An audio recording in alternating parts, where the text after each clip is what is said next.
బిడ్డ, నా వైపు చూడు. నీ బ్రతుకులో కూడా చెరసాలు వస్తాయి, సంఖ్యలు వస్తాయి, బంధకాలు వస్తాయి.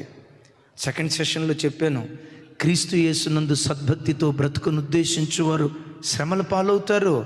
క్రైస్తవ్య ముళ్ళబాట, పూలబాట కాదు సుమి. క్రైస్తవుని బ్రతుకులో శ్రమలు వస్తాయి. అయితే నీకు ఎదురయ్యే ఏ శ్రమ నిన్ను నాశనం చేయటానికి వచ్చింది కాదు. ప్రతి శ్రమ మహిమ కొరకే దేవుడు అనుమతించాడు.